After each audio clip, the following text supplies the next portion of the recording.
Good afternoon, everyone, and welcome to my first professional learning series for the school year, for this school year. I'm so excited about it.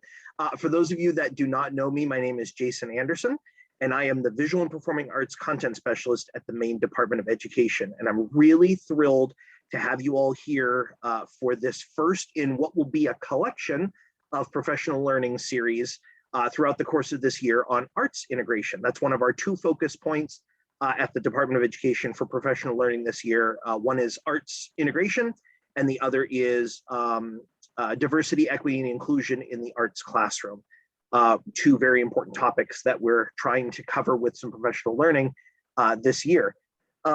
So this is the first session in a series, and I want to welcome all of you. We're coming from diverse backgrounds, which is really exciting. And when we have everybody here, we have a really terrific spread of people from all different content areas, all different grade levels. We're not all arts educators here, which is really exciting, because I'm really hoping that we're going to be able to build some collegiality and some networking and learn some strategies for how to approach arts integration strategies and thinking with you and your arts educators, or if you're arts educators here, how to go out and branch out and be connected with your other content area colleagues in exploring all of the benefits and all the great things that can come from arts integration. I'm going to turn it over to, another little housekeeping thing really quick before I turn it over to our presenter. If you have any questions or comments and they just sort of pop in your mind and Sherry's in the middle of presenting something or you're in the middle of a discussion, feel free to drop anything into the chat, and we're just going to kind of keep that as a record, and we can come back and address those questions later. I'm sure Sherry has an opportunity. We are going to have some breakout room opportunity to have some small group discussion, but I'm sure Sherry has some built-in opportunity as well to have you ask questions or provide feedback or comments. So really excited about that. And you will be earning contact hours from the Department of Education for your participation in this series. And all that information will be forthcoming later on as we get closer to wrapping up the series in a few weeks. So without further ado, I want to turn it over to our guest presenter, Sherry Norfolk. She is a dynamic storyteller, artist, and author, and she is coming to us from the middle of our country in Missouri. Did I say it right? Missouri? Missouri, you're in St. Louis. Missouri, okay. Louis, Yeah, fair. Yes. So I'm going to turn it over to Sherry, and let's get ready to have some really great learning in arts integration. Sherry. Thank you. Thank you so much. It's an honor to be with you all. I'm going to tell you a secret. I don't think I even told Jason the secret. So I'm a teaching artist, as he said, and one day I was sitting in the teacher's lounge waiting to go to my class, and I noticed that the entire lounge was papered with those giant flip chart pages that stuck to the wall, and it was all about understanding by design. Now, at that time, and this was quite a few years ago, I had never heard of that, but I started reading it because if there's something to read, I read it. And so I sat there and I read it and I read it and I kept thinking, this is arts integration. That's what this is. This is arts integration. Oh my gosh, this is arts integration. I just can't. So I took notes and I wrote it down, and then I went home and I did the research and found out more about it. And I continue to say, this is arts integration. The two of them go together seamlessly. So that's where my interest in understanding by design came from. And my interest in arts integration goes way deeper than that. I am a storyteller. And I use arts integration in classrooms from pre-K, actually 18 months, all the way up to 18 years. But my main focus is pre-K through 5th grade, just putting that out there. I integrate with English language arts and ELL and science and social studies, and I can do math at pre-K level. And that's about the best I can do with math. So I'm just putting that out there so you don't ask me any math questions, because I probably will not be able to be the least bit helpful. I would want to be, but I would fail. So I want to put that there. All right, so here's what we're going to be doing. Today, we are really going to explore that link that I said was seamless between understanding by design and arts integration. I honestly believe that they're made for each other. So we're going to explore that link. And in doing that, I'm going to actually lead you through an arts integrated lesson. We won't do the whole thing because it's a 5-day project, but just kind of talk through some of it and experience some of it so we can look at how it addresses understanding by design, and at the same time, how it addresses all kinds of deeper learning. So we're going to be looking at that.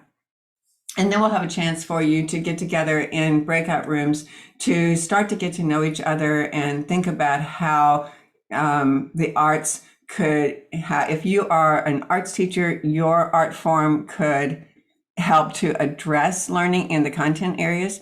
And if you are in a content area, you'll get a chance to think about how the arts can help you teach what you teach. One of the things to keep in mind is that if you are the artist, you don't have to be a content area expert because you have one to work with. If you are a content area expert, you don't have to be an artist. You know your stuff. This is a chance for real team teaching. So we'll be getting a chance to start exploring that, and then look at just a little bit more about why the arts are important in education. The next time we get together, it's really all about giving you a chance to get to know each other and to really explore lots of different ways that the arts can help teach the content areas. And at the same time, because it's arts integration, you'll be teaching the arts. It's not just that you're using the arts to teach content. At the same time, you're teaching the arts. So we'll be looking at that. And that's what we'll do on the second session. It's really all about working together and finding matches and just exploring all the options. In the third session, when we get together, what we'd really like to do is have you demonstrate at least a part of a lesson, an arts integrated lesson that you have developed. Depending on how many people we have, we may be able to see an entire lesson, or we may be able just to have a timed version of it, but you'll be able to get feedback from the group, which I find to be absolutely the most valuable when I get feedback from my peers. And I'm hoping that will be the same for you, and I know it will be.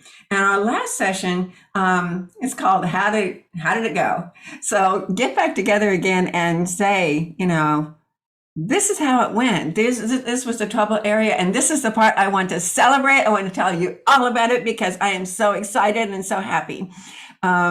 This is a chance to get help from the group if something went wrong, to get suggestions, and to celebrate the things that went right, because I think, especially right now, we need to celebrate when something goes right.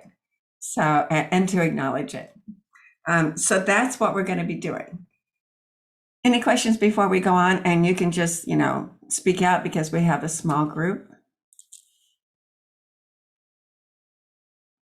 Okay. All right then. So we all work in educational settings. We make our livings in the classroom. So I'm going to start with a very easy question. The question is, what's the purpose of education?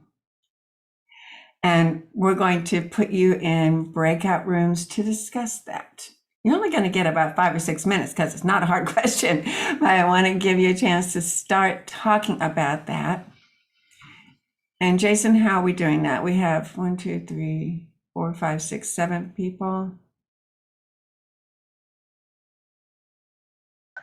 Find the mute button. Sorry. We're up to 8 now, I think. 1, 2, 3, 4. Yep. So I was going to do 4 and 4, and that would leave you and I to bounce into either room if we want. I see 7. Oh, hold on.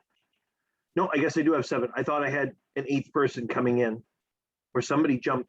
Either that or somebody jumped out. Okay. 4. Can we do 4 and 3? Will that work? Yes. Okay. That's what we'll do then. Okay, so the question is, what's the purpose of education? And you'll have about 5 minutes to discuss it and be ready to report out to the group what y'all came up with.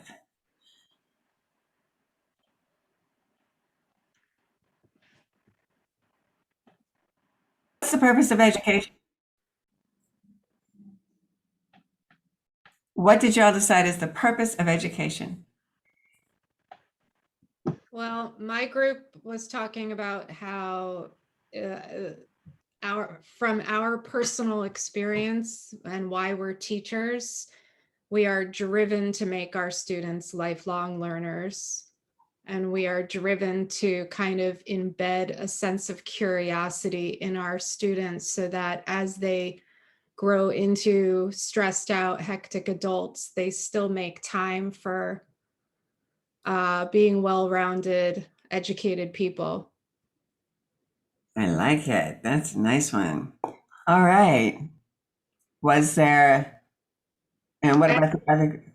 Sarah in our group was in the middle of talking about her position, but she got cut off. So maybe we can hear from her for a second. I don't know if she wants to. She No? doesn't want to. Okay. She's making that clear. You guys said everything that needed to get said. What about the other group? What did you decide is the purpose of education, Beth? Well, sorry, I came in late. I forgot. And life is busy. I teach 9 through 12. I teach social studies at a high school, and we work really hard on the guiding principles. Clear and effective communicator, integrative thinker, practical problem solver, lifelong learner. We work really hard on those at my high school. But at the end of the day, and after 20 years of teaching, I started saying I would have answered this question very differently 20 years ago. I would have been very content specific.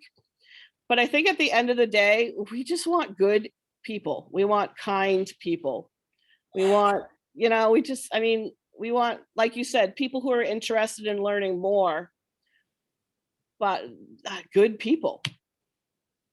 Yeah, and being a good person, part of being a good person is being open-minded and willing to learn.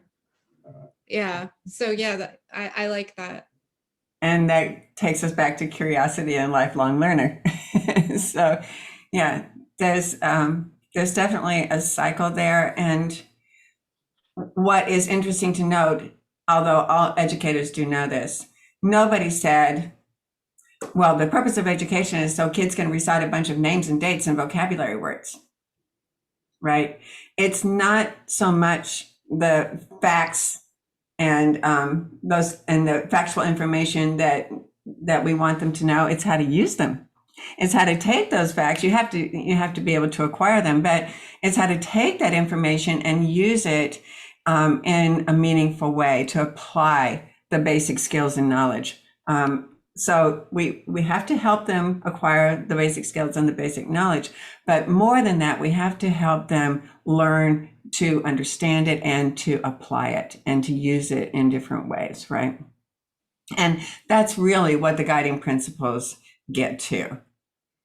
So if you look at what Understanding by Design says, it says that we need to acquire factual information and basic skills, but more importantly, we need to understand important ideas and processes and be able to effectively use the content, knowledge, and skills in new situations.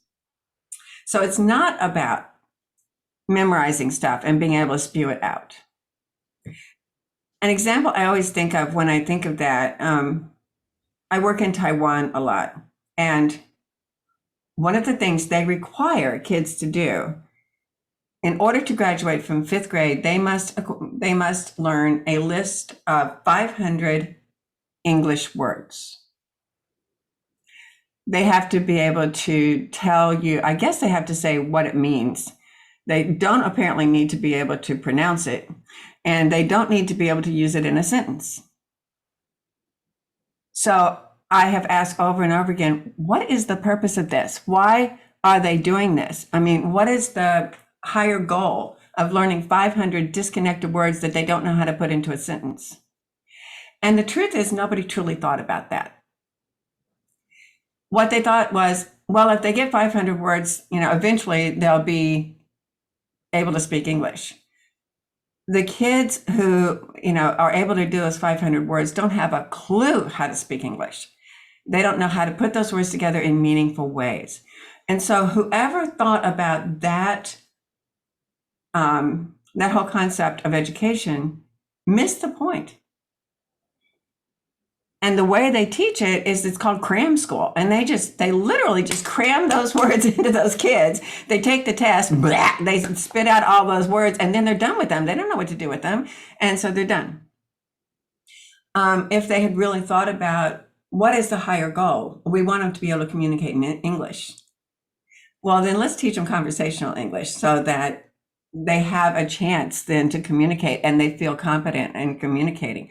But I use that as an example because it's such a glaring example of what happens when we don't know what we're trying to do, what we're trying to accomplish. So I'm sure that all of you are already familiar with understanding by design. I'm just going to look at it very briefly, and I'm going to share a screen. So I'm going to start with those guiding principles because they really do truly tell us where Maine feels that they are trying to go, what they want to overall accomplish. And they say that each Maine student must leave school as a clear and effective communicator, a self-directed and lifelong learner, a creative and practical problem solver, a responsible and involved citizen, and an integrative and informed thinker. If we know where we're trying to go, we have a chance of getting there. But I would not want to just start out on a trip just driving around, not knowing where I'm trying to go. They are telling us very, very specifically what our overall grand goals are. And specifically, they give some outcomes. So they tell us that when it says a clear and effective communicator, that means that the kids should be able to demonstrate organized and purposeful communication in English and at least one other language, and to be able to use evidence and logic appropriately in communication and to adjust communication based on the audience. And I like this one because it speaks to the arts. Uses a variety of modes of expression, spoken, written, visual, and performing, including the use of technology to create and share the expression. Right there is such an important statement about why the arts are important, because we don't just communicate in one way.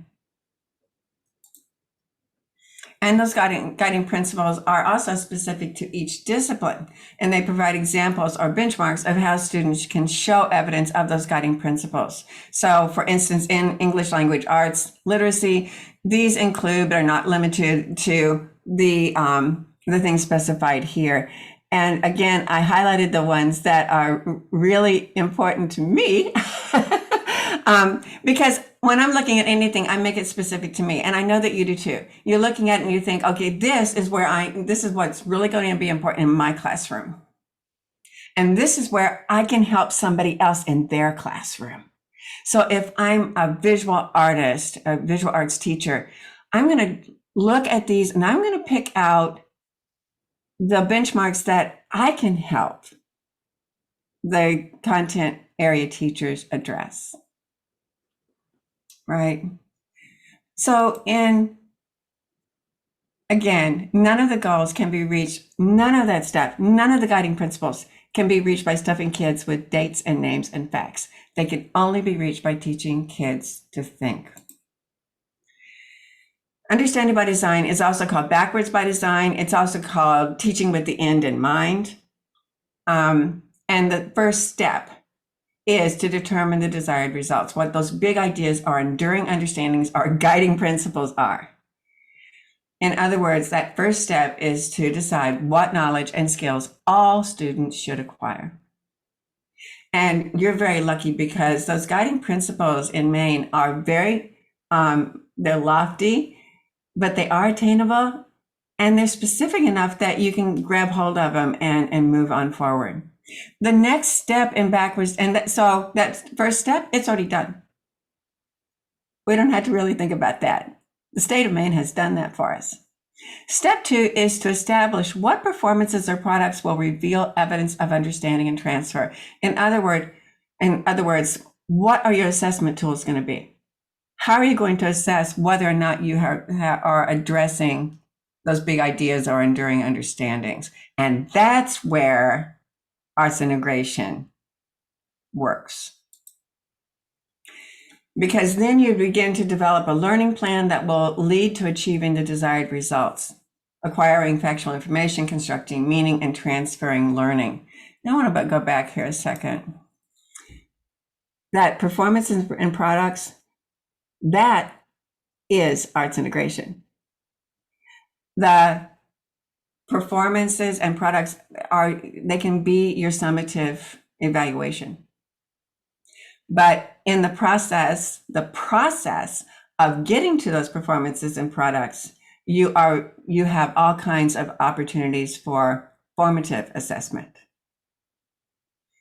So that's why I say that it's such a good match, because when you are working through the arts, there are all kinds of options and opportunities to assess where the students are, what they need to accomplish, and be able to help them move forward in order to create these performances and products that become the evidence of understanding and transfer. So, constructing that learning plan, how can we do all that? How can we engage all learners in opportunities to help them acquire knowledge and skills and make meaning and transfer learning in meaningful, relevant ways that develop processes and products for assessment? Well, arts integration. I might have mentioned those words before. So if you haven't really ever thought about what arts integration is, I think that the Kennedy Center has the very best arts integration definition, and I've seen many. This is the one that really seems to hit home. Arts integration is an approach to teaching in which students construct and demonstrate understanding through an art form. I'm going to go back. They construct and demonstrate understanding through the art form. So they might construct demonstration of in social studies or history, or could be math or science. They're going to do it through the art form. And the students engage in a creative process which connects the art form and another subject area and meets evolving objectives in both. I know as teachers, you don't have any issues with that term, evolving objectives.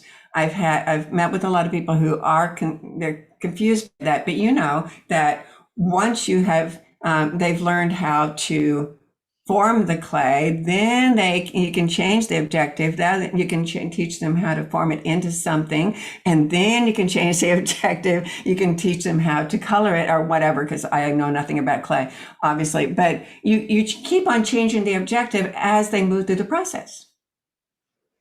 They accomplish one part of the process, and you assess it. That formative assessment says they're ready to move on. Those objectives evolve. So that brings us to a sample arts integrated project. Starting with the end in mind, going back to the guiding principles, I'm going to be addressing creative and practical problem solving and clear and effective communicator, maybe even integrative and informed thinker. My enduring understanding is that creativity can solve almost any problem. I want kids to know that imagination and creativity are important. In fact, I tell them over and over again that imagination is the most important part of any story. And they don't believe me at first, but by the time I've hammered it into their head, they kind of get it. So this is a lesson plan and it's really varied. I can use it with pre-K, I can use it with 5th and 6th grade, I can use it with kids with special needs, but I can tweak it and differentiate with it, which I find to be a really, really valuable thing to be able to do. And I was thinking, since we have such a wide variety of people joining us on this this trip, this journey, I wanted to find something that gave us quite a lot of different options. So this project is called Three Little Whatsits and the Big Bad Who's It. And I'm going to show you a little video. All I have to do is remember how to get there. I'll stop share and optimize. I was just going to remind you to optimize the video and the audio. Yeah, thanks. This isn't your first rodeo, Sherry. You know, some of us have been doing this for how many months now? There you go, for sure. Yeah, I mean, it's just been, that's all we've done is there it is. Okay, that's me before I decided to wear glasses all the time. Or yeah, so here we go. I have a box. The box has a top. I'll open it up and then I'll stop. Let's see what's inside. Let's see, there's a pig and a pig and a pig. 3 pigs.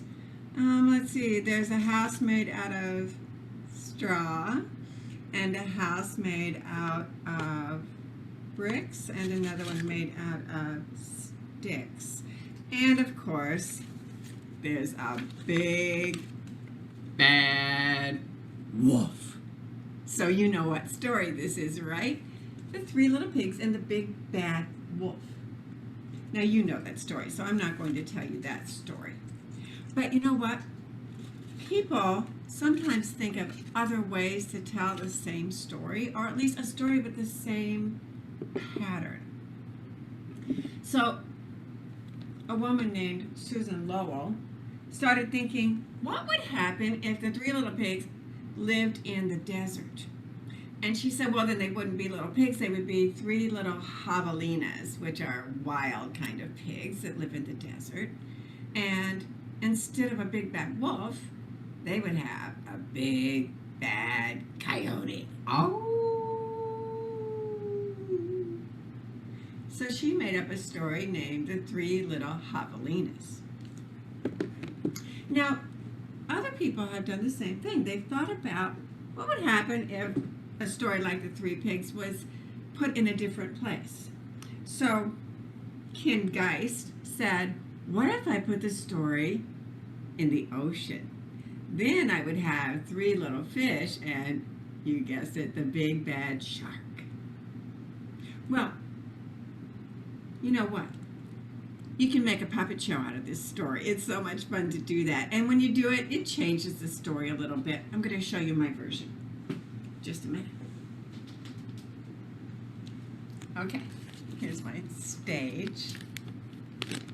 And I have the little fish.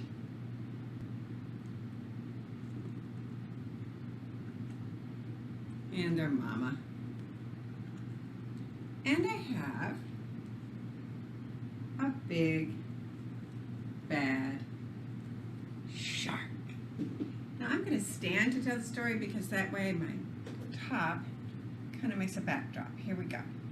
Once upon a time there were 3 little fish who lived with their mama. One day their mama said, little fish, you are all grown up. It's time for you to find your own place to live. Okay, Mama. All right, Mama. Okay, Mama. And off they swam. Pretty soon they came to some seaweed. Hey, look, seaweed. I love seaweed. I'm going to stay here. You want to live with me?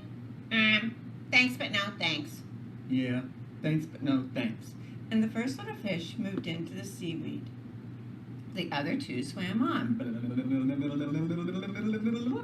till they came to the coral. Hey, look, Coral, it's beautiful.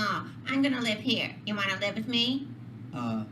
Thanks, but no thanks. So the second little fish moved into the coral. The third little fish swam on, Rocks. That's the place for me. and he moved in. The three little fish were settling into their new homes happily when along came the big bad shark. Little fish, let me in. Nope, not by the scales on my finny fins. Then I'll huff and I'll puff and I'll blow your house in. And he huffed and he puffed, and the little house floated away. But the little fish swam fast to his brother's house in the coral. Pretty soon, along came the big bad shark. Little fish, let me in. Nope, not by the scales on my finny fins. Then I'll huff and I'll puff and I'll blow your house in. And he huffed and he puffed, and that coral floated away. Help. And the two little fish swam to their brother's house in the rocks. They were safe and sound until along came the big bad shark. Little fish, let me in. Nope, not by the scales on my finny fin. Then I'll huff and I'll puff and I'll blow your house in. And he huffed and he puffed, but the rock didn't move. Oh yeah? Huh. Huff, huff, huff, huff, huff, huff. Then I'll bite your house in. Crunch. But when he bit that rock, it broke out all of his teeth. And he had to go away and eat jellyfish for the rest of his life. And for the three little fish, they lived in their rock house happily ever after.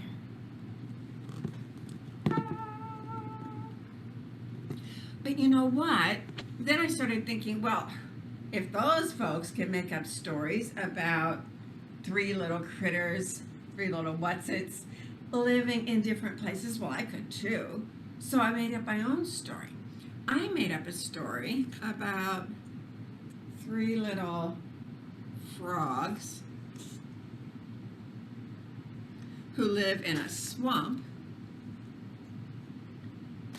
and they live in, one moves into a lily pad, one moves into a rotten log, one moves into a hard giant tortoise shell, and along comes the big bad alligator. Well, you know what? You are going to have a chance to make up your own story with your arts and learning snack today. So, in your snack box, you got the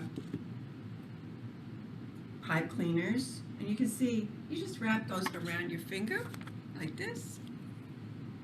Wrap it around so it'll fit your finger, and then you're going to leave a little loop up here that you're going to use those stickers that are in the package to make the face of the three little whatsits, whatever you come up with. And then there are three cups, and they're little ones like this, and they're really easy to color. So I made other cups like this. And then of course there's a paper bag and some construction paper so you can make your big bad who's it. You can put your story anywhere. It could be in the desert or the swamp or the North Pole or in outer space, but whatever it is. It must be in another tab, Sherry, somewhere. I know, and I can't find it. Okay, I'm going with it here for a second. I'm gonna find it. All he ever wanted to do is drink the bottle.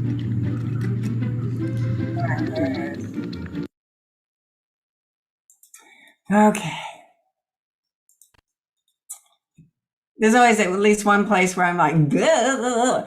Okay. I wanted to show you the video to kind of give myself a break a little bit, but also because that's kind of how I start with the kids. Now, as I said, we have a lot of applications for this particular project. And one of them, just to give you a background about why I said that about snacks, during the pandemic, we have been providing, they're called arts and learning kits for kids. And this is one of the ones they get. And we distribute them at schools and or libraries where they're getting free lunches. So they have everything they need in it. And they watch that video and they can see what to do. So they get the 3 pipe cleaners. They get 3 paper cups that are recyclable. They get 3 different colors of construction paper. You get a few small pieces of cardstock, which will become the faces of their 3 little Wetsits. And of course, they get a paper bag. The most important thing they get, though, is a little pattern that they can use to make up their own story. If I'm in the classroom, the next step that we would do is we would generate a story together to model to the kids how this is done. And so I think that that's what we're going to do right now. We're going to create a story together.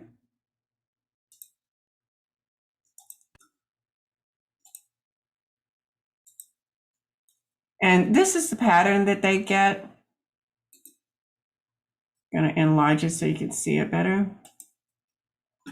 All right, so this is the pattern. And you'll notice that it's actually differentiated because if you have children who can only draw, they can draw the answers to these questions. If you have kids who can write, then they can answer the questions in writing. So it's already differentiated a little bit. And the first question is, where does the story take place? Now, when I do this in 5th and 6th grade, they are required to do research. They can choose any place they want it to be, but they're going to have to do research to tell me what kind of animals do they have that are the prey in that place that are native to that place. They can't say an elephant in Maine and then tell me, well, it's in the zoo, because that's not okay. So they have to choose prey animals that are in the place they have chosen. They have to choose a predator animal that is native to the place they've chosen. And they have to choose 3 building materials that are native to that place. So they have to do their research. And now they're going to apply the information that they have found. They have to figure out how the predator could destroy those first 2 houses. And with the same kind of technique, what would happen to the 3rd house? So if you blow and blow, what does that do to the 3rd house? Can you actually blow away the 3rd house, or does it, or what do you do? Or if you stomp on it or you bite it? They also have to decide what's going to happen to the first 2 prey animals. Do they get eaten as they do in the original 3 pigs? Or do they get away as they did in the stories that I just told? And then how does the story end? What happens to that predator animal? And what happens to the 3 little Wetsits? So together we answer these questions in the first time around. So we're going to do that right now. Let's make up a story. So we can also we can take it down to 2nd grade or pre-K level and just say, where do you want the story to happen? And they don't have to do research if they are pre-K or 1st grade. So, but we are 5th grade. So where does our new story happen?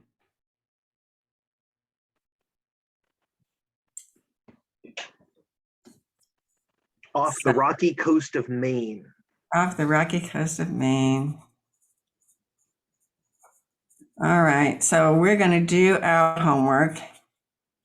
And somebody tell me what the 3 prey animals should be. And this is a great chance, if I'm doing this with kindergarten or first grade, to talk about vocabulary. But in this case, we all know what it means. So what should the prey animals be? Seal. Seals. And I guess the predator would be a shark, which is A very shark. now. Dun, dun, dun, dun, dun. What are 3 house building materials that the seals can use to make their new houses?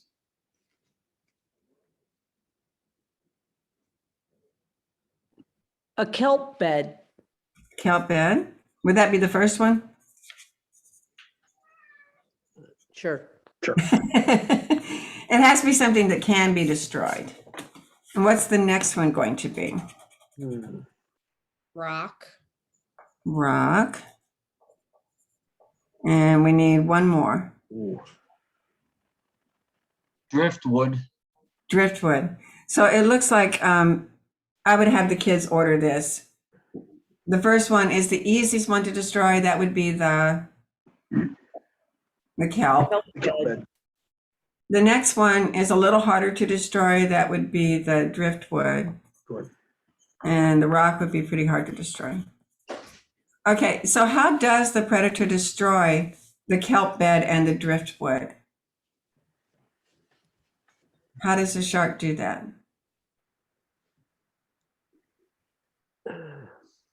How does he destroy the kelp bed and the driftwood? Uh-huh. I don't know. Flat. I'd say flipping with its tail. his tail. With his tail. Whap with the tail? Yeah. So I'm sorry if I talked over somebody. That's what happens on Zoom. It's just, that's the way it is. So what happens to the first 2 seals? Do they get away or does shark eat them? They get away. They get away. I don't think in the many years I've done this, I don't think I've had 2 kids say that they get eaten. I mean, it's just, they don't want those little innocent guys to get eaten, and it makes me really happy. I like that a lot. What happens to when the predator tries to destroy the rock house by thwapping his tail?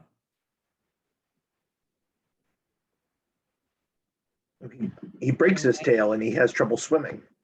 Ah. This is one of the hardest questions for the kids. They have to really do critical thinking and they have to use their imagination. What would happen if? They have to visualize and predict what would happen if. And so that critical thinking can bring them to a screeching halt. But then when they come up with the final idea about it, they're really proud of themselves. I've used it with gifted kids in 5th and 6th grade, and what comes out of it is always just amazing. So he's going to break his tail and has trouble swimming. Okay, so how does the story end? Well, I feel like we're copying your story a little bit from the video now. No, because he broke his tail, not his teeth. Oh, okay.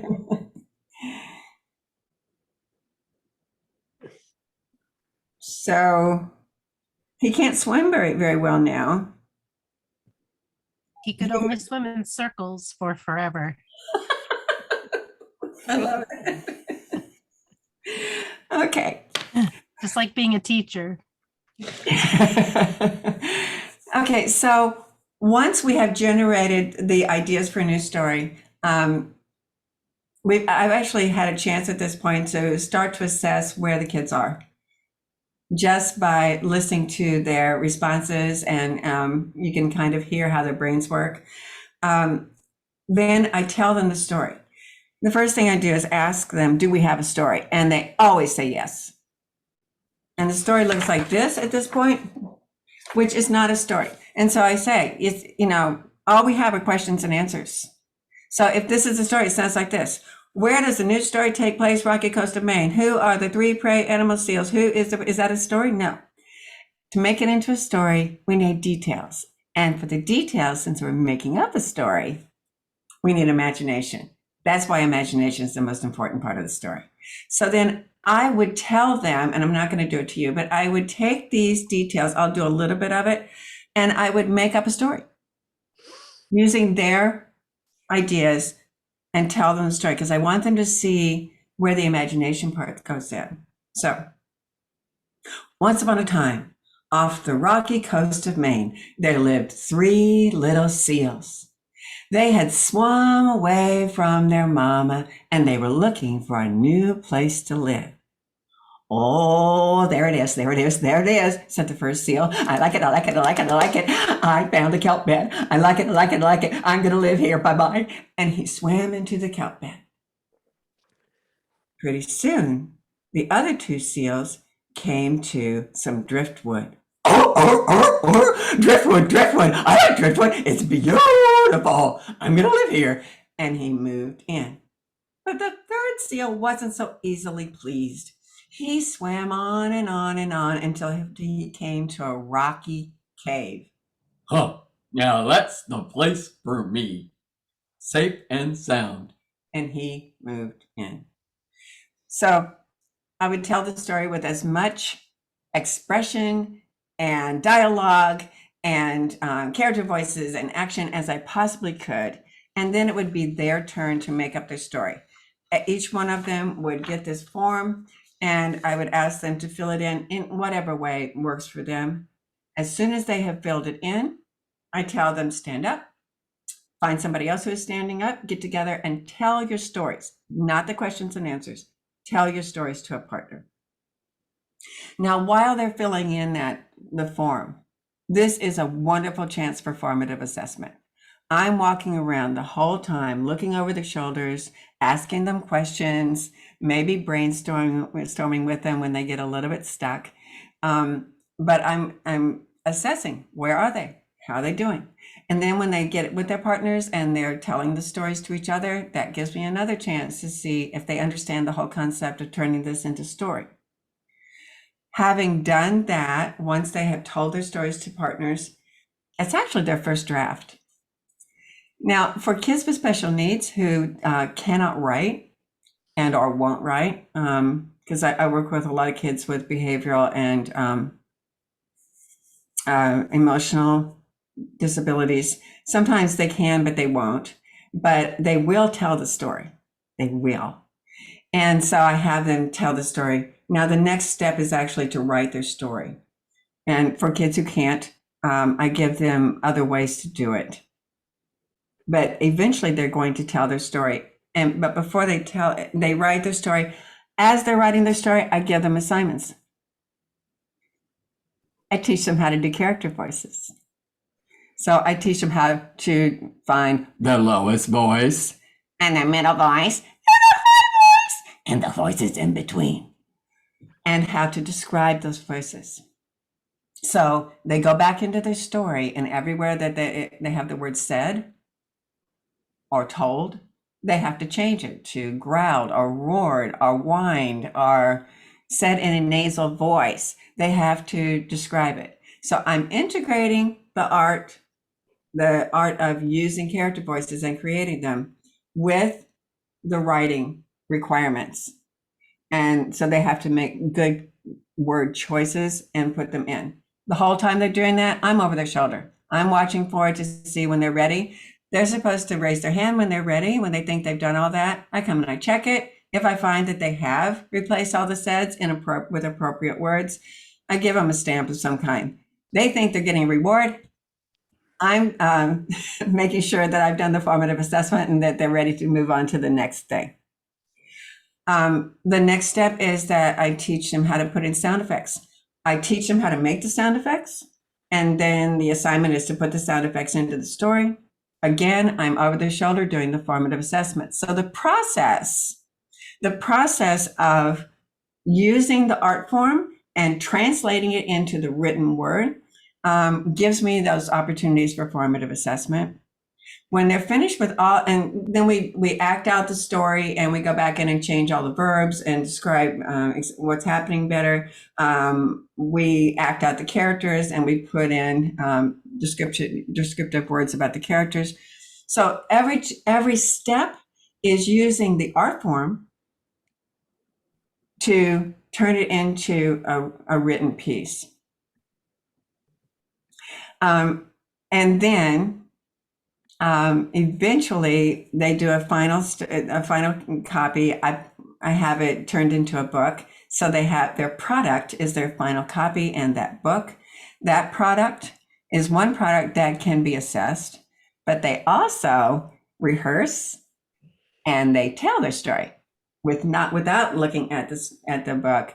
They tell their story, they perform it, which gives me another chance at assessment. And that's another formative assessment. So the entire project includes lots and lots of opportunities for that assessment piece that we need to have. And so I'm going to stop talking for a minute and ask what a Toontastic is. It's a very simple cartoon creating program, huh? Richard, did you type that? What is it? Fantastic. I've been wanting to have the kids make cartoons, and they're all cookie cutter. You know, I'm an art teacher. I want the kids to draw the characters, draw the backgrounds. This is a very simple cartoon making program where the kids draw the background and their characters. So it's very simple. The kids love it. They've fallen in love with it, and other teachers love it also. So this would be perfect for that. That sounds great. Thank you. I'm going to be looking into that because I'm always looking for new ways to differentiate, to offer kids ways to write, to create their stories. I found, and you wouldn't want this because this is not, it's not art, but there's something called Storyboard That. Has anybody seen that? No, I might be. Oh, go ahead. Well, in Storyboard That, the pictures are, and there's thousands of pictures that are available to you, and you can just drag them into the storyboard. And so for kids who can't talk, I work with a lot of kids who are nonverbal, but they can think, they just can't talk, right? And so they can create their stories using Storyboard That and just drag it down into there. And so they still can share their story, even if they can't write, even if they can't talk. Yeah, go ahead. Oh, and another thing which I do, especially with the small kids, you always have 10 minutes left. I do and then, like I'll have the kids seated, and I'll say, pick an animal. I pick the one kid. And they say an elephant. I say, okay, where's the elephant live? And I pick to another student. And in the jungle, then I say, what's the elephant's name? And they give me, Bob the elephant. I say, okay, Bob the elephant was walking down the path, turned the corner, and I point to the kid. And they go, and then he came across an alien. I said, okay, now Bob the elephant was walking down the path, turned the corner, and there was an elephant. And then they, and it's funny because they tend to marry them off, or the boys will kill them. Yeah. And I say you can't marry them off, and they can't die. So, but I've come up with some really fun, crazy stories, and it's a fun way for that last 10 minutes with the little ones where you're like, okay, I did this, and it's a lot of fun, and they enjoy it. Yeah, and then you can ask them, who were the characters in our story? What was the setting of our story? We made up a story together, and you can actually go back in there and look at the content that they actually developed. I love to do things like that because then I could say to them, you know what, you just made up a story. Most of you told me you couldn't write a story. You just did. You didn't even think about it. You just did it. Look what you did. And that, I see them go, well, look at me. I'm very cool. I made up a story. What we're going to do is we're going to take about a 5-minute break. And then we're going to have a chance for you to get in breakout rooms and really start to talk about how arts integration and content go sharery. Hey, Sherry. So, yeah.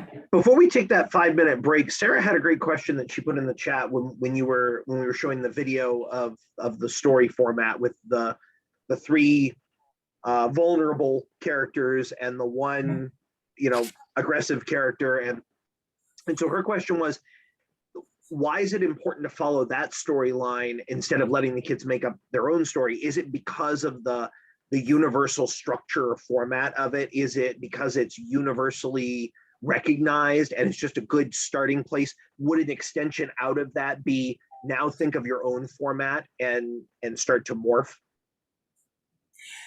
I probably use at least 100 different story structures. That just happens to be one that kids are really familiar with. And so it's easy for kids to take that story structure and create their own. But I use, just depending on what teachers want. The thing I like about this one is so it's easy for them, again, for the kids who really need something, like the ELL kids, they really need something to be able to hide behind while they're trying out that new conversational English, and giving them props that they made themselves to retell a story or to tell their own story gives them just that hiding space that they feel comfortable. And I use the Three Pigs for that reason, because it's easy to turn into a puppet show very simply. But also we what's it called? I can't come up with the term, but when we set boundaries for anything, we are enabling. It's called enabling constraints. So enabling constraints, setting boundaries, this is the format we're going to use, actually enables them to create the story. If you just say, okay, I'm going to say this really fast. When I was in 3rd grade, my teacher said, everybody write a story about a dog. That was not enough of a constraint to make it to enable me, because I didn't know anything about dogs. We had none in our neighborhood. And so I wrote my story. Once upon a time, there was a dog named Spot. I was done. I didn't know where to go. If she had said, write a story about how a dog got to look the way he looked, then I would have I'd make up a story about how a dog got his spots. So it's those enabling constraints. And that's what we're doing with the Three Pigs. That's the only reason I chose it. Yes, Sarah. I'm just wondering, for me, I probably would not do that Three Little Pigs, because I find that that's an enabling constraint that's too constrictive. Right. And for me, and maybe it isn't, but I feel like, I understand your thing about saying, why write a story about a dog? And if you don't know anything about dogs, that's yikes. But if you can ask them to write, even the Three Little Pigs story, write a story about something that happened this summer to you where you were able to overcome a challenge, which is what the Three Little Pigs really is. And in that way, it's allowing them to expand their imagination, because if every single kid had that same format, I don't know. We all teach differently, but I was just curious why using a format that had already been that is already universal, but keeping it in that format. You could use that format just like Ulysses and the Sirens. That is a universal story, but it can be translated into so many other ways. And obviously for 2nd graders, maybe I think it is. I think it's universal. And I guess, anyway, just a thought, I understand. And the older the kids get, the less those constraints are there. And sometimes I just give them a prompt like the one that you just said. I do find that for the work I'm asked to do or hired to do, providing some kind of structure gives the kids something to hang their hat on, because most of my kids that I work with will start by saying, I can't write, I can't do it, I can't, and they slide down in their chair and disappear. But by using that formula and demonstrating to them, by the time we have finished making up the story as a group, those same kids are going, I've got all kinds of ideas, and I can say, okay, so now you can use them in your own story. It's kind of like a trigger point to kind of set them off. I know for me, like if somebody asks me to just draw something, I can't do it. But if you set me off by showing me an image or giving me a topic, then I can go ahead and draw something based on that. But I can't just, if somebody just says, oh, can you draw this? It's hard for me. That's not the way my mind works. I think a lot of kids need like a stepping off point, and then they can branch out from there. But also I think what Sarah's talking about is creating like a personal story, which I think is different from the Three Little Pigs story that you described, Sherry, because the Three Little Pigs, at least for the older kids, would involve research about, you know, where the environment takes place and the building materials and the species of animal. And that would be different than writing a personal story about, you know, what happened to you where you had to, you know, use a lot of willpower, or I forget what Sarah's example was. I think they're both good, but I think they're both really different styles. Yeah, and we all have our own goals that we want to reach and ways that we reach them. And that's what is great about arts integration, that we can be creative and we can find ways to use an art form to teach content in a way that reaches kids who we may not typically be able to reach. I mean, I do work with usually 27 classes of profound special needs every year through our contract with the Kennedy Center. And I did it virtually this last year.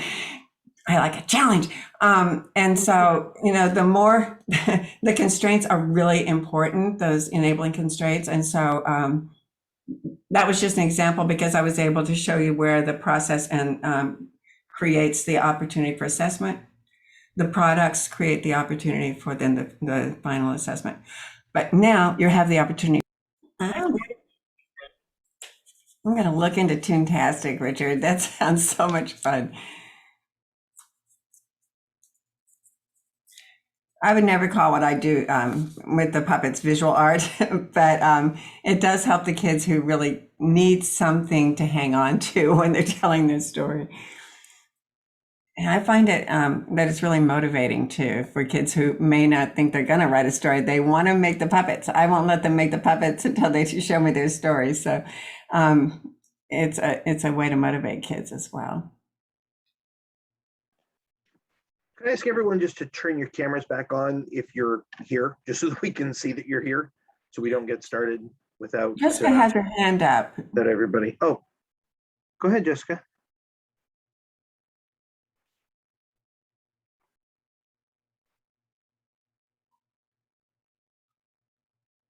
Oh, no. Okay. Everybody good? I think we're ready. Just about. Everybody back? Just waiting on Barb and Jessica number 2. Okay, so just as a little brief reminder of what we were talking about, and I won't do this for long, but in that lesson plan, there was an opportunity for acquiring factual information and basic skills, right? Basic storytelling skills of character voices and sound effects, boom, and creative movement, and also factual information in doing research to find out about, let's say, the state or the country or the environment that their story was in. There was an opportunity to construct meaning with that factual information and those basic skills to create a story and transferring that learning then into new situations. So those things did happen. And one of the things that people ask about all the time is, do you need to be doing the art at all times? No, there are going to be lessons where it's 100% about the science or about the social studies. And then there will be lessons where it's all about the art. And then there are also days when it can be layered at the same time. But we go back and forth between them. So we saw those things happening. And we talked about the opportunities for formative as well as summative assessment. I think that the arts do that really, really well. So we're going to go into breakout rooms again. And I put this down as just a way to start just thinking about one particular kind of project.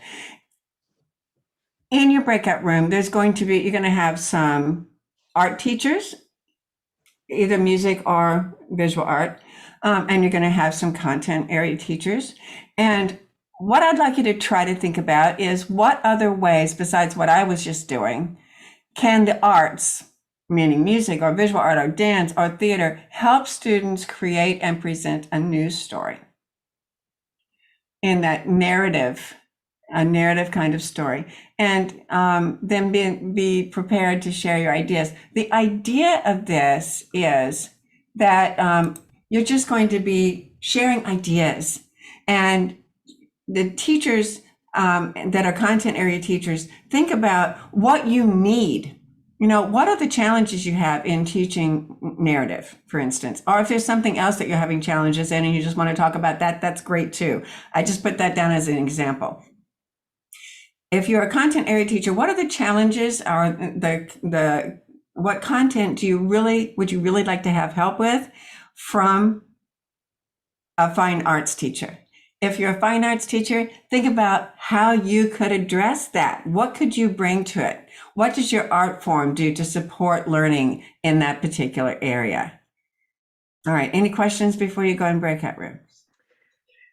We happen to be a little bit short, Sherry, on some non-arts content teachers for this particular session, but I think that an extension to this is sort of what you just finished with, which is if you're an arts educator, think about things that your students are studying in other classes, and how might you be able to bring an arts way of thinking or approach to it, to that subject or that unit or whatnot. So that may be a way for people to also start to brainstorm, because there's a lot of commonality in Maine about what's taught at different grade levels. So I think there can be some, not quite universality, but there can be some good discussion around what they're seeing in other content areas and how they can bring an arts approach to that.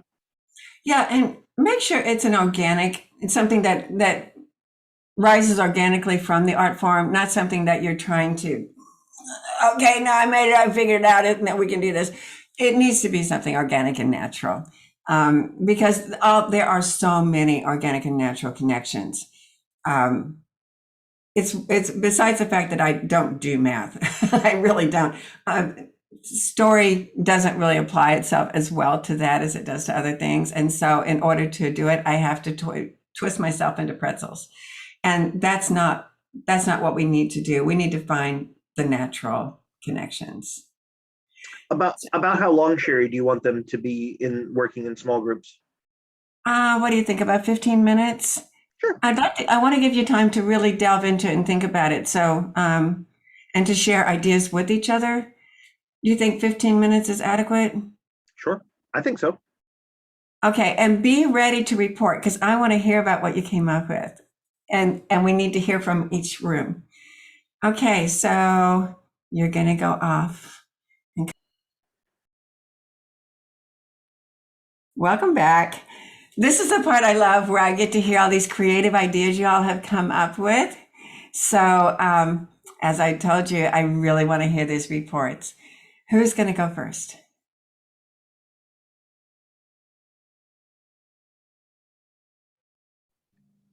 Do you want it to be one person per group or each person? However you want to do it. I mean, if you have something that you're really excited about and want to tell us about, and somebody else in your group had something else, we want to hear it all. We have a small group. We can accommodate. Alexis raised her hand, so she should go. Okay.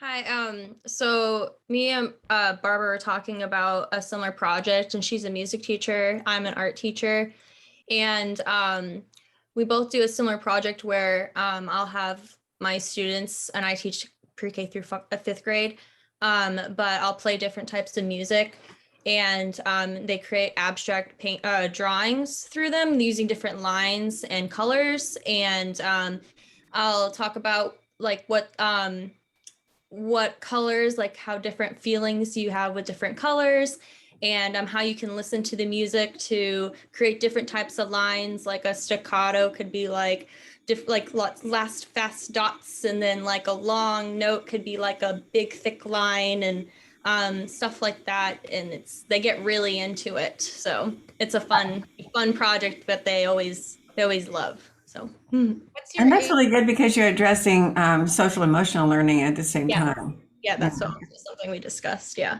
Yeah. So What age would you do that with? I last year because mostly I started with the younger kids. I've been only teaching for a few years, but I started with the younger kids, and then I branched out to the older kids because I felt like they abstract art it kind of goes with every age, and they kind of, if it's like different types of lines and stuff, they can make more intricate lines as they're older too. I think I really kind of work for any age. If you think about what kind of music they understand, like as they get older too, because I kind of picked with the younger kids, I picked songs that were like a sad, like, or a soft piano, like that's really quiet. And then like the older kids, I might pick like where you hear a little bit just a little bit of a difference. Maybe there's a trumpet in this one and it's louder. So I did like all from pre-K to fifth grade. So I do it kind of like that too, but when I go into the second graders know how to write, and they're working on putting words together and stuff. So like we start the school year out with my many colored days, and for the younger kids, they do more the drawing and the coloring. But starting in second grade, they do put more of the words together, and how does this, then they write their own stories on what this color makes them feel like, or when we listen to this song makes me feel like, and what do you like to do when you feel like this? And so that's why I start doing that, and write more of the writing when they get into the second grade and putting words together. Yeah, right now, I mean, always social emotional learning is important, but I think right now it's downright essential. And being able to bring those gifts to teachers and say, this is one of the things we're doing, and they can build on it in their writing class, or in other words, and in other ways. And so those are gifts that you have developed. Those are beautiful. Thank you. I talked about, I've got high school age kids and I was part of that group, and I told them I'm at an alternative high school. And so I did the same sort of lesson with my kids on understanding color and the motion behind color and abstract art. And but I did like a Beethoven versus like an AC/DC songs, and tried to play different things that would connect with songs that they knew, with a song a lot of them haven't listened to a lot of classical music. And so to compare things they might know with something different was a lot of fun to do with the older kids.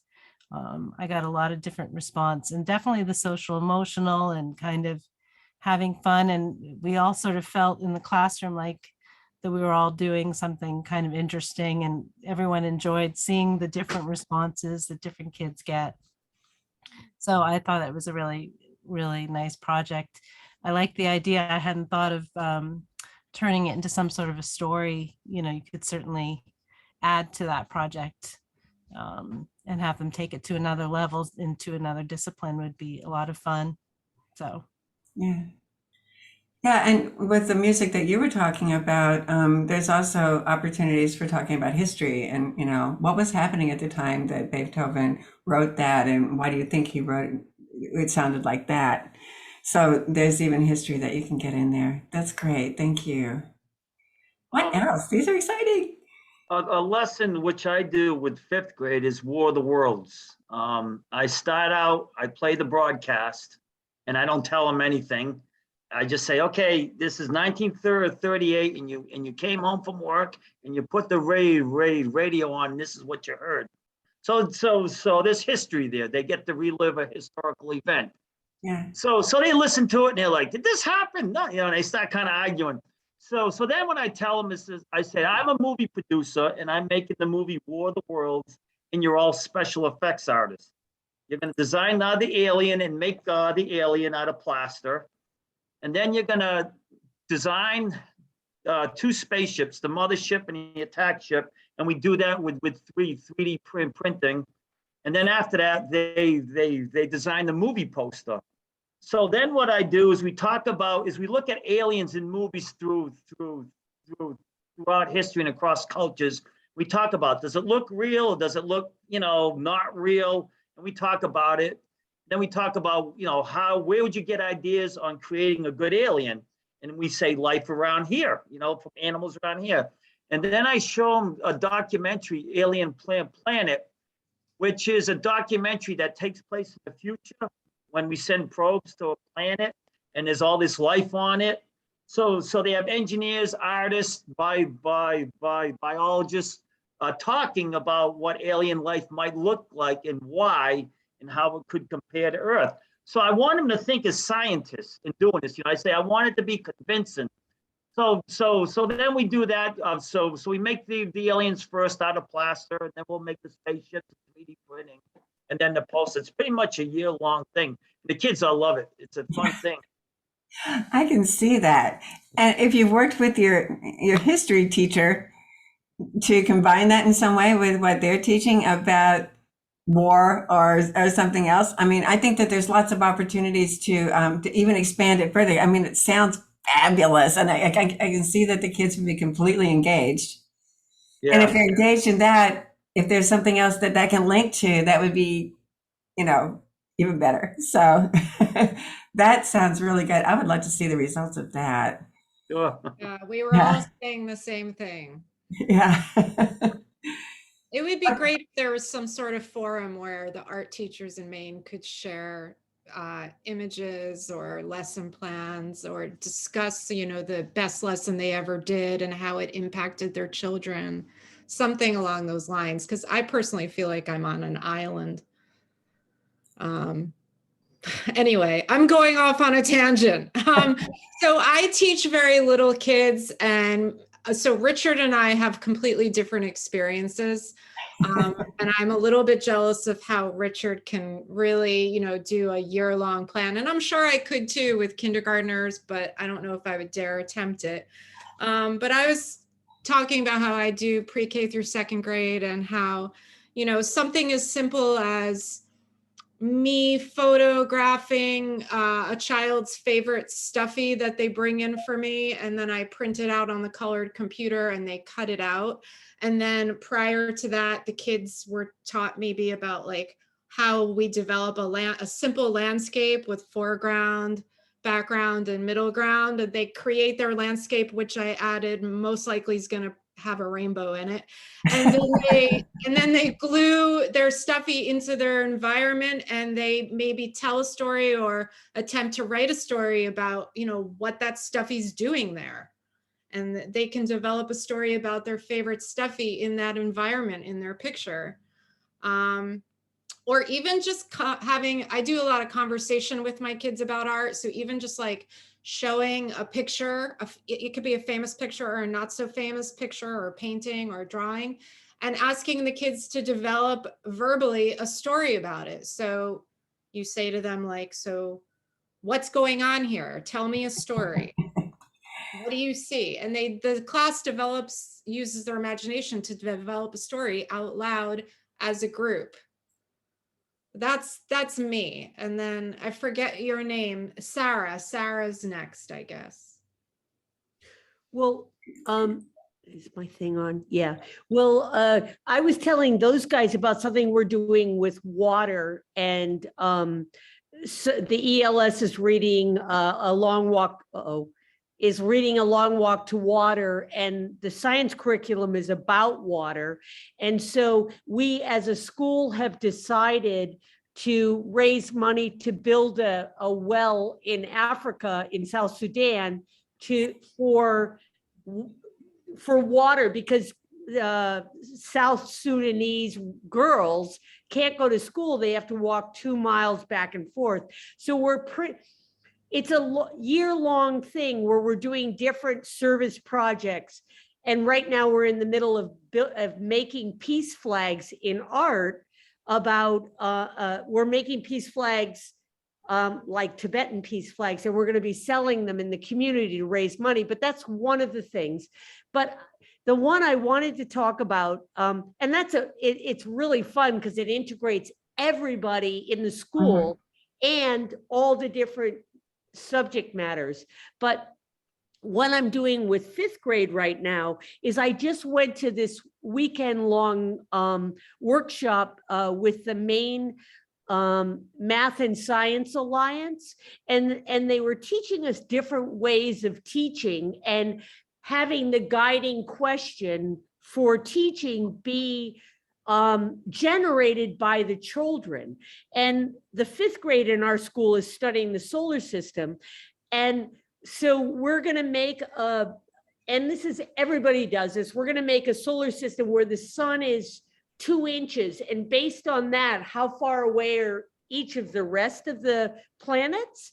But the thing is, some of them are very close, and the size of the planet, if the sun is 2 inches, would be minuscule. So we're going to have a box that at each of those areas that tells about the planet.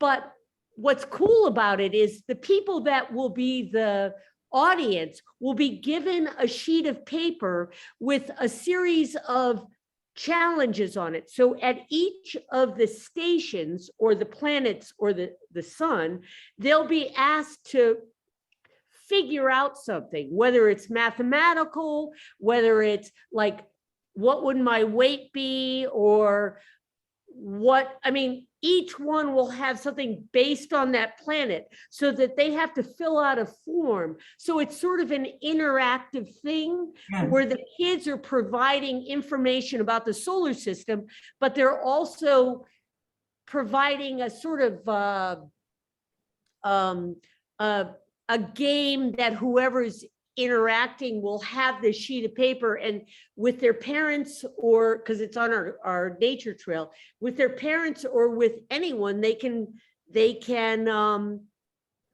fill out this form, and so they're involved in it as well. And I'm really excited about that one because it's one I couldn't tell you were excited.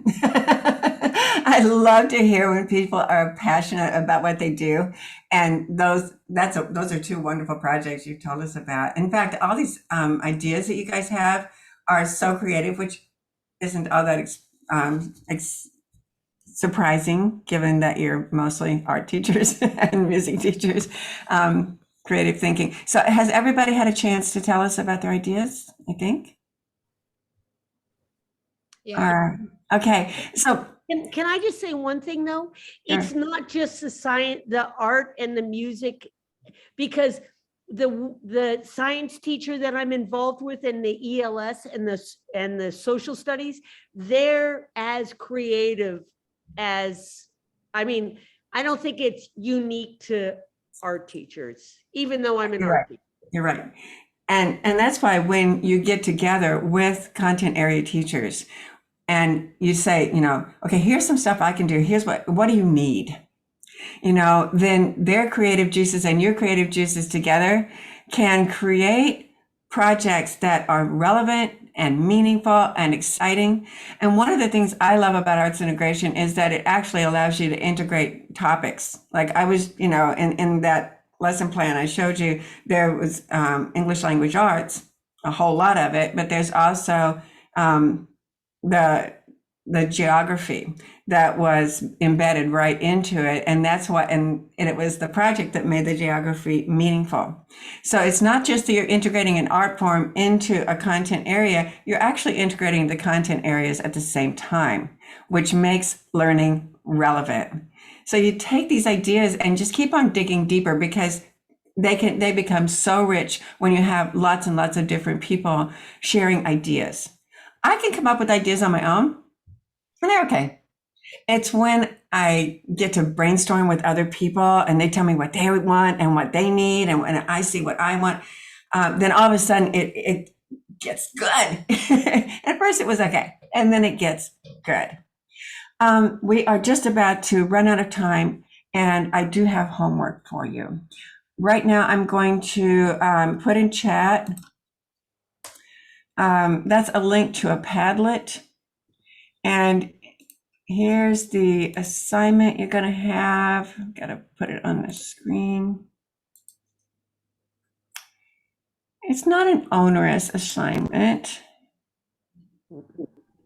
But if you are an arts teacher, and most of you are, I think, or maybe all of you, I'd like you to create a short list of curriculum topics that organically work with your art form and post it on Padlet. So if it seems to really, if you know how to really use visual arts to address narrative writing or math or science, and what areas of math and science does it address organically, just really, really easily. Obviously, it addresses geometry so easily. Even I know how to do that. Classroom teachers, I can't remember if we have any, but if we do, create a short list of curriculum topics for which you would like to explore arts integration strategies and post them on Padlet. And then everyone, look at those Padlet postings and see if you see overlaps and affinities. Because next time we get together, what we'd like to do is to create lesson planning groups where you'll get together, and hopefully we'll have arts teachers working with classroom teachers. But it's okay also to have, like a couple of art teachers working together to create something that addresses the needs of teachers in your own school. So if you don't see something that really appeals to you on the Padlet, you still need to be talking to the teachers in your school, and just what kinds of topics are you going to be doing pretty soon? And is there something that's really particularly challenging that you think that maybe I could help you with? Because I'd love to talk about it and share some ideas. And so that's your assignment, to be thinking about what does your art form naturally address and who can you offer it to and see what they want. Can Okay. somebody help me how do I access this link after this meeting is over? I'm not that smart. So the suggestion I always give everybody is to open the link from the chat now, and it will open in your web browser. It'll open as another tab, and then you can bookmark it. That's the shortcut.